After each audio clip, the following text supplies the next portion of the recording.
मैं आया हूं सिंधु घाटी सभ्यता की दुनिया में, जहां लोग अपने समय से काफी आगे थे। आज मैं आपको दिखाऊंगा उनकी आधुनिक तकनीक, उनका साफ सुथरा जीवन और उनकी विकसित सोच। तो वीडियो को अंत तक देखिएगा और ऐसे ऐतिहासिक कंटेंट के लिए चैनल को सब्सक्राइब कीजिए। आज से हजारों साल पीछे चलें, एक ऐसे समय में जब दुनिया के अधिकांश हिस्से में इंसान सिर्फ शिकार और गुफाओं में शरण लेकर अपना जीवन बिता रहा था। उसी दौर में भारतीय उपमहाद्वीप के उत्तर पश्चिमी छोर पर एक ऐसी क्रांति की शुरुआत हो रही थी जिसने आने वाले समय में दुनिया की सबसे महान और व्यवस्थित सभ्यताओं में से एक की नींव रखी। यह कहानी केवल ईंटों और गारे की नहीं है, बल्कि यह कहानी है इंसानी जज्बे, बुद्धिमत्ता और प्रकृति के साथ तालमेल बिठाने की कला की, जिसे आज हम सिंधु घाटी सभ्यता या हड़प्पा सभ्यता के नाम से जानते हैं। उसका जन्म किसी एक दिन या एक साल में नहीं हुआ था। इसके पीछे सदियों का धीमा विकास और प्रयोगों की एक लंबी श्रृंखला थी। इस महान गाथा की पहली किरण आज से लगभग 9000 साल पहले यानी 7000 ईसा पूर्व के आसपास फूटती है। आज के पाकिस्तान के बलूचिस्तान प्रांत में बोलन दर्रे के पास एक जगह है मेहरगढ़। मेहरगढ़ वह प्रयोगशाला थी जहाँ दक्षिण एशिया के पहले किसानों ने खानाबदोश जीवन को छोड़कर एक जगह टिक कर रहना सीखा। यहाँ के लोगों ने पहली बार यह समझा कि जमीन से अनाज उगाया जा सकता है और जानवरों को केवल शिकार के लिए नहीं बल्कि दूध और मदद के लिए भी पाला जा सकता है। उन्होंने गेहूं और जौ की खेती शुरू की और भेड़ बकरियों को पालना सीखा। मेहरगढ़ के लोग केवल किसान नहीं थे, बल्कि वे अपने समय के शुरुआती वैज्ञानिक भी थे। पुरातात्विक खुदाई में वहाँ ऐसे दांत मिले हैं जिनमें ड्रिल से छेद किए गए थे, जो यह बताता है कि वे शुरुआती चिकित्सा पद्धति से परिचित थे। यह नवपाषाण काल की एक ऐसी घटना थी जिसने इंसान को खाद्य संग्राहक से खाद्य उत्पादक बना दिया। मेहरगढ़ की शुरुआती बस्तियां मिट्टी की कच्ची ईंटों से बनी थीं, लेकिन उनमें एक व्यवस्था दिखने लगी थी। वे अपने मृतकों को सम्मान के साथ दफनाते थे और कब्रों में रोजमर्रा की चीजें रखते थे, जो यह दर्शाता है कि उनके मन में जीवन के बाद की किसी और दुनिया का धुंधला सा विचार जन्म ले चुका था। जैसे जैसे समय बीतता गया, मेहरगढ़ की यह संस्कृति पहाड़ों की तलहटी से उतरकर सिंधु और उसकी सहायक नदियों के उपजाऊ मैदानों की ओर बढ़ने लगी। यहाँ का भूगोल किसी वरदान से कम नहीं था। एक तरफ सिंधु नदी का अथाह जल था, तो दूसरी तरफ पौराणिक और विशाल सरस्वती नदी बहती थी। इन नदियों के किनारे की मिट्टी इतनी उपजाऊ थी कि इसने आबादी को बढ़ने और समुदायों को और अधिक संगठित होने का मौका दिया। यह वह दौर था जिसे इतिहासकार प्रारंभिक हड़प्पा चरण कहते हैं, जो लगभग 3300 ईसा पूर्व से 2600 ईसा पूर्व तक चला। इस चरण में हम देखते हैं कि छोटे छोटे गांव अब धीरे धीरे कस्बों में बदलने लगे थे। लोगों ने चाक पर सुंदर बर्तन बनाना सीख लिया था, जिन पर वे लाल और काले रंगों से जटिल डिजाइन बनाते थे। तांबे का इस्तेमाल शुरू हो गया था, जिसने पत्थरों के औजारों की जगह लेनी शुरू कर दी थी। लेकिन सबसे क्रांतिकारी चीज थी ईंटों का मानकीकरण। उन्होंने महसूस किया कि अगर बस्तियों को बाढ़ से बचाना है और इमारतों को मजबूती देनी है, तो एक निश्चित अनुपात की ईंटें बनाना जरूरी है। कोठरी, आमरी और कालीबंगन जैसी जगहों पर इस शुरुआती विकास के निशान आज भी मिलते हैं। यहाँ के लोगों ने व्यापार की अहमियत भी समझ ली थी। वे कीमती पत्थरों के लिए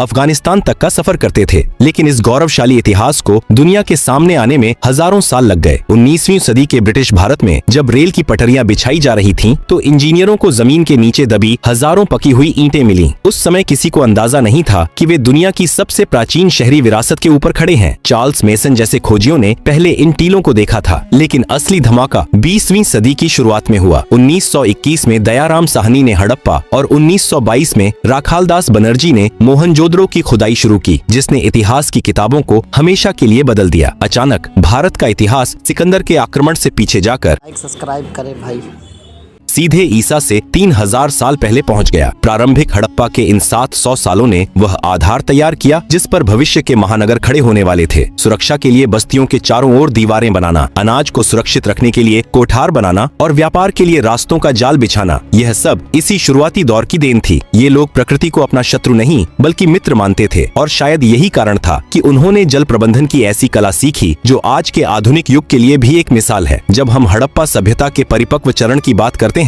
तो हम एक ऐसी दुनिया की बात कर रहे होते हैं जो आज से 4500 साल पहले ही भविष्य में जी रही थी। 2600 ईसा पूर्व के आसपास सिंधु घाटी की बस्तियों ने एक ऐसा रूप लेना शुरू किया जिसे देखकर आज के आधुनिक वास्तुकार और इंजीनियर भी दांतों तले उंगली दबा लेते हैं। यह वह समय था जब मिस्र में पिरामिड बन रहे थे और मेसोपोटामिया में मंदिर खड़े किए जा रहे थे, लेकिन भारत की यह सभ्यता उन सब से अलग थी, जहाँ बाकी दुनिया अपने राजाओं के लिए आलीशान स्मारक बना रही थी। हड़प्पा वासी अपने नागरिकों के लिए दुनिया के सबसे व्यवस्थित शहर बना रहे थे। इन शहरों की सबसे बड़ी पहचान थी शहरी नियोजन। कल्पना कीजिए एक ऐसे शहर की जहाँ कोई भी सड़क टेढ़ी मेढ़ी नहीं थी। मोहनजोदड़ो और हड़प्पा जैसे महानगरों को एक व्यवस्थित ढांचे पर बसाया गया था। मुख्य सड़कें एक दूसरे को 90 डिग्री के समकोण पर काटती थीं, जिससे पूरा शहर शतरंज की बिसात जैसा दिखाई देता था। इन शहरों को मुख्य रूप से 2 हिस्सों में बांटा गया था। पश्चिमी हिस्सा एक ऊंचे चबूतरे पर बना था, जिसे गढ़ या दुर्ग कहा जाता था। यहाँ शहर की सबसे महत्वपूर्ण सार्वजनिक इमारतें थीं। दूसरा हिस्सा निचला शहर था, जो आकार में बड़ा था और जहाँ आम नागरिक, व्यापारी और कारीगर रहते थे। निर्माण कला में उनकी निपुणता का अंदाजा उनकी ईंटों से लगाया जा सकता है। पूरी सभ्यता में, चाहे वह शहर गुजरात में हो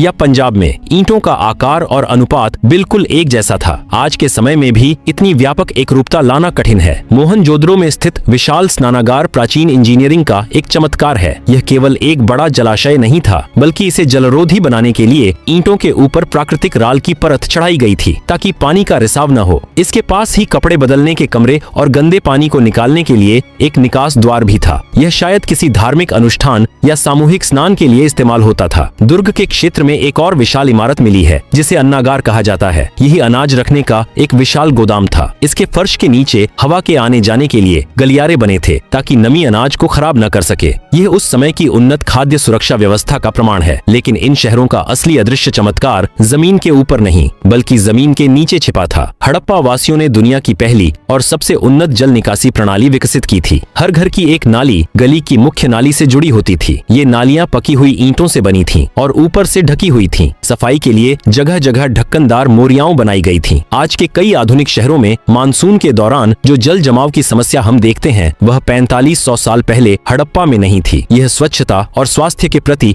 उनकी गहरी जागरूकता को दर्शाता है। लोगों का जीवन स्तर भी बहुत ऊंचा था। यहाँ के घर अक्सर 2 या 3 मंजिला होते थे। घरों का डिजाइन गोपनीयता को ध्यान में रखकर बनाया गया था। मुख्य सड़क की तरफ कोई खिड़की नहीं होती थी और घर का प्रवेश द्वार अक्सर साइड की गलियों में खुलता था। हर घर के बीच में एक खुला आंगन होता था, जहाँ परिवार के लोग बैठकर काम करते थे या खाना पकाते थे। खुदाई में मिले मिट्टी के चूल्हे, तवे और बेलन यह साबित करते हैं कि उनकी रसोई और खान पान की आदतें आज के भारतीय समाज से कितनी मिलती जुलती थीं। वे अनाज पीसने के लिए चक्की के पत्थरों का उपयोग करते थे और ताजे गेहूं की रोटियां बनाना उनकी दिनचर्या का हिस्सा था। लोग अपने पहनावे और सौंदर्य के प्रति भी बहुत सजग थे। स्त्रियां सूती और ऊनी वस्त्र पहनती थीं और कीमती पत्थरों, सोने और शंख से बने आभूषणों से खुद को सजाती थीं। खुदाई में लिपस्टिक और काजल जैसी सौंदर्य सामग्री भी मिली है। पुरुष अक्सर दाढ़ी रखते थे और अपने बालों को संवारने के लिए पीतल और तांबे के दर्पणों का उपयोग करते थे। मनोरंजन और व्यक्तिगत सजावट के मामले में भी वे बहुत आगे थे। खुदाई में हाथी दांत की कंघियां, तांबे के दर्पण और मिट्टी के खिलौने मिले हैं। यहाँ तक कि वे शतरंज जैसा खेल भी खेलते थे, जिसके प्रमाण लोथल से मिले हैं। वे बटन का इस्तेमाल करना जानते थे, जो समुद्री सीपियों से बने होते थे। बच्चों के लिए मिट्टी की गाड़ियां, सीटियां और घूमने वाले खिलौने बनाए जाते थे। कारीगरी के क्षेत्र में वे धातुओं, विशेषकर कांसे के उस्ताद थे। मोहनजोदड़ो से मिली नर्तकी की मूर्ति उनके कलात्मक कौशल और धातु विज्ञान के ज्ञान का सबसे उत्कृष्ट उदाहरण है। हड़प्पा सभ्यता की महानता केवल उनके शहरों की चारदीवारी तक सीमित नहीं थी। हकीकत में ये लोग दुनिया के पहले वैश्विक व्यापारियों में से थे। जब आज के विकसित देश अपने अस्तित्व की तलाश में थे, तब हड़प्पा के व्यापारियों के जहाजों के लंगर मेसोपोटामिया और ओमान की खाड़ी के बंदरगाहों पर डले होते थे। मेसोपोटामिया के प्राचीन सुमेरियन ग्रंथों में एक समृद्ध देश का जिक्र मिलता है, जिसे वे मेलुहा कहते थे। आधुनिक इतिहासकारों का मानना है कि यह मेलुहा कोई और नहीं बल्कि सिंधु घाटी की यही गौरवशाली सभ्यता थी। व्यापार के इस वैश्विक नेटवर्क का सबसे बड़ा केंद्र था लोथल। गुजरात के खंभात की खाड़ी के पास स्थित लोथल दुनिया का पहला मानव निर्मित बंदरगाह था। यहाँ की इंजीनियरिंग इतनी सटीक थी कि ज्वार भाटा के समय जहाजों को नियंत्रित करने के लिए विशेष द्वारों का इस्तेमाल किया जाता था। हड़प्पा के साहसी व्यापारी अपने छोटे जहाजों के साथ अरब सागर की लहरों को चीरते हुए मगन और दिलमुन जैसे व्यापारिक पड़ियाहावों तक पहुँचते थे। मगन आज का ओमान है और दिलमुन आज का बहरीन। यहाँ से मनके, सूती कपड़े, हाथी दांत के सामान और कीमती लकड़ी सुदूर देशों को निर्यात की जाती थी। बदले में वे सोना, तांबा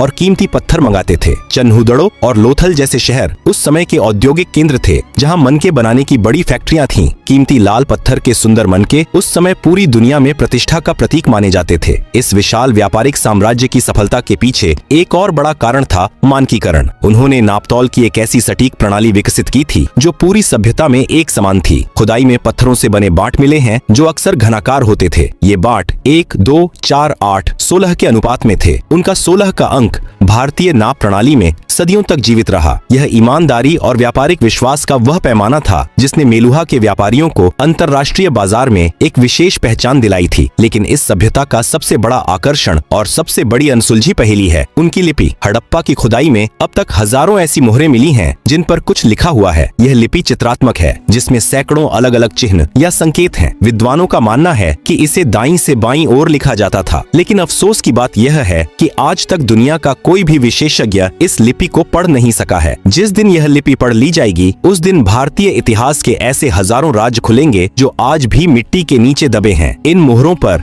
केवल लिखावट ही नहीं थी बल्कि जानवरों की अद्भुत नक्काशी भी थी। एक सींग वाला बैल, हाथी, बाघ और कुबड़ वाला सांड, इन मोहरों पर उकेरी गई ये तस्वीरें उनकी कला का बेहतरीन नमूना है। इनमें सबसे महत्वपूर्ण है पशुपति मुहर, जिस पर एक आकृति योग की मुद्रा में बैठी है और उसके चारों ओर जंगली जानवर हैं। कई विद्वान इसे भगवान शिव का प्रारंभिक रूप मानते हैं। इन मोहरों का इस्तेमाल शायद व्यापारिक सामान की गांठों पर पहचान लगाने के लिए किया जाता था। समाज और शासन की बात करें तो हड़प्पा सभ्यता में मिस्र या मेसोपोटामिया की तरह विशाल महलों या राजाओं की कब्रों के निशान नहीं मिलते। इससे यह अंदाजा लगाया जाता है कि यहाँ की सत्ता शायद किसी एक तानाशाह राजा के हाथ में न होकर व्यापारियों या पुजारियों की एक समिति के हाथ में थी। मोहनजोदड़ो से मिली पुरोहित राजा की मूर्ति इस ओर इशारा करती है कि धर्म और समाज का आपस में गहरा जुड़ाव था। यह एक ऐसा समाज था जहाँ हथियारों के अवशेष बहुत कम मिले हैं, जो यह दर्शाता है कि वे युद्ध के बजाय शांति और सह अस्तित्व में विश्वास रखते थे। इतिहास के पन्नों में हड़प्पा सभ्यता एक ऐसी चमकती हुई मशाल की तरह है जो अपने चरम पर पहुंचकर अचानक शांत हो गई। लेकिन यह शांति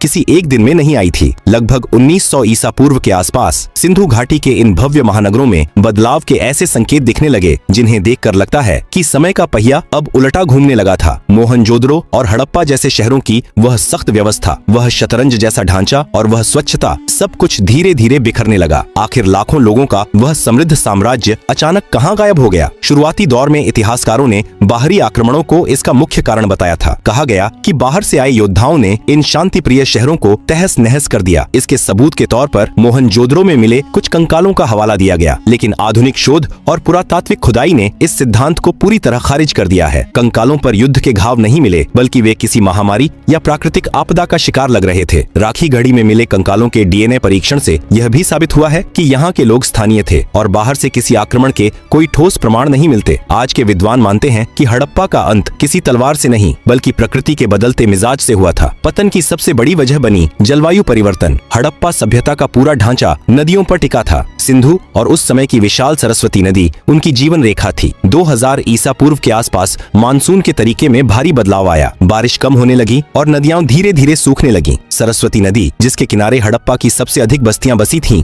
धीरे धीरे लुप्त होकर रेगिस्तान में खो गई। जमीन की उर्वरता कम होने लगी और बार बार आने वाले सूखे ने किसानों को लाचार कर दिया। पानी की कमी ने कृषि को बर्बाद कर दिया, जिससे शहरों का पेट भरना नामुमकिन हो गया। वहीं दूसरी ओर सिंधु नदी ने अपनी राह बदल ली, जिससे मोहनजोदड़ो जैसे शहर पानी से कोसों दूर हो गए। केवल सूखा ही नहीं बल्कि विनाशकारी बाढ़ ने भी अपना कहर बरपाया। चन्हूदड़ो और लोथल जैसे शहरों में मिट्टी की ऐसी परतें मिली हैं जो यह साबित करती हैं कि इन शहरों को बार बार भयानक बाढ़ का सामना करना पड़ा था। बार बार आने वाली आपदाओं ने प्रशासन की कमर तोड़ दी। संसाधनों पर दबाव इतना बढ़ गया कि लोगों ने शहरों को छोड़ना ही बेहतर समझा। यह सभ्यता अचानक खत्म नहीं हुई बल्कि इसका विसर्जन हुआ। लोग महानगरों को छोड़कर छोटे छोटे समूहों में पूर्व और दक्षिण की ओर, यानी गंगा यमुना के मैदानों और गुजरात के इलाकों की ओर चले गए। उन्होंने अपनी शहरी पहचान छोड़ दी और फिर से एक ग्रामीण संस्कृति का हिस्सा बन गए। लेकिन क्या हड़प्पा सचमुच मर गया? अगर हम गौर से देखें तो हड़प्पा आज भी हमारे भीतर जीवित है। उनकी विरासत केवल खंडहरों में नहीं बल्कि हमारी परंपराओं में है। आज भी भारतीय गांवों में इस्तेमाल होने वाले मिट्टी के चूल्हे, बैलगाड़ियों का डिजाइन, आभूषणों की बनावट और यहाँ तक कि योग और ध्यान की पद्धतियाँ, यह सब हमें हड़प्पा से ही मिला है। लोथल के बंदरगाह से शुरू हुई समुद्री व्यापार की सोच आज भारत की व्यापारिक व्यवस्था का आधार है। उनकी शहरी योजना आज आधुनिक शहरों की प्रेरणा है। सफाई और स्वच्छता के प्रति जो आग्रह हड़प्पा वासियों में था, वही आज के स्वच्छता अभियानों में दिखाई देता है। हड़प्पा की कहानी हमें एक बहुत बड़ी चेतावनी भी देती है। यह हमें याद दिलाती है कि कोई भी सभ्यता, चाहे वह इंजीनियरिंग और तकनीक में कितनी भी आगे क्यों न हो, प्रकृति के संतुलन को बिगाड़कर जीवित नहीं रह सकती। जिस तरह जलवायु परिवर्तन और जल संकट ने 4000 साल पहले एक महान साम्राज्य को मिट्टी में मिला दिया, वही खतरा आज हमारे सामने फिर से खड़ा है। हड़प्पा हड़प्पा के सूखे हुए कुएं और भरी हुई नालियां आज के दौर में एक मूक संदेश दे रहे हैं। राखीगढ़ी और धौलावीरा जैसे स्थलों पर आज भी खुदाई जारी है। हर नई खोज हमें अपने पूर्वजों के और करीब ले जाती है। हड़प्पा सभ्यता का इतिहास केवल अतीत की धूल नहीं है, बल्कि यह भविष्य के निर्माण का एक ढांचा है। यह कहानी हमें सिखाती है कि महानता केवल ऊंची इमारतों में नहीं, बल्कि एक व्यवस्थित और संवेदनशील समाज के निर्माण में होती है। हड़प्पा का उदय एक चमत्कार था, उसका अस्तित्व एक प्रेरणा है और उसका पतन इंसानियत के लिए एक शाश्वत सबक।